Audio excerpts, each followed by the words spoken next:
C'est tragique ce qui s'est passé hier matin à Bury. Un garçon de 4 ans seulement qui se balançait et la balançoire s'est écrasée sur lui. Les ambulanciers sont arrivés sur place. Le garçon était gravement blessé. Ils l'ont transporté à l'hôpital, mais malheureusement, son décès a été constaté un peu plus tard. Ça s'est passé, cet accident-là, dans la cour arrière d'une résidence. La Sûreté du Québec qui ne veut pas préciser pour l'instant est-ce que le petit garçon était chez lui ou encore est-ce qu'il était chez des amis, chez des voisins, chez de la famille.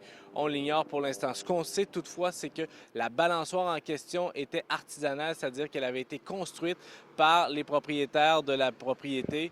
Et on ne parle pas là donc d'une balançoire qui a été achetée dans un magasin à grande surface, par exemple. Ce matin, on est allé faire un tour à Bury où justement des cours arrière avec des modules de jeu, il y en a vraiment beaucoup et c'est une belle journée aujourd'hui. Les enfants se balançaient.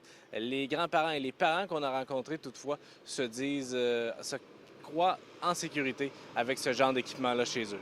Premièrement, parce que c'est plus sécuritaire, c'est plus solide aussi, puis c'est plus légal, comme on dit. Les dimensions sont légales et la pesanteur, tout est inscrit dessus. Avez-vous déjà pensé à en faire une vous-même? Vous travaillez sur la construction?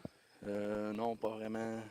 Vous aimiez mieux en acheter une déjà faite? Ouais, je trouve que c'est plus sécuritaire.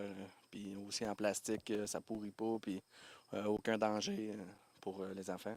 Les statistiques sont frappantes. Au Canada, chaque année, il y a 28 500 enfants qui se blessent dans les modules de jeu. Et selon l'Institut national de la santé publique du Québec, là où surviennent le plus souvent ces accidents-là, c'est dans les parcs-écoles, ensuite les parcs publics et sur les terrains de résidence, on parle de 19 des accidents seulement. Mais ce qui retient l'attention, c'est que sur les terrains justement de propriété privée, derrière les résidences, ce sont les balançoires qui causent le plus souvent les accidents, 40 suivi à 20 des glissoires et 10 des jeux modulaires. Je termine en vous disant que concernant l'accident à Bury hier, la Sûreté du Québec qui mène une enquête, mais on nous dit que pour l'instant, il n'y a pas lieu de croire qu'il y a eu là de la négligence.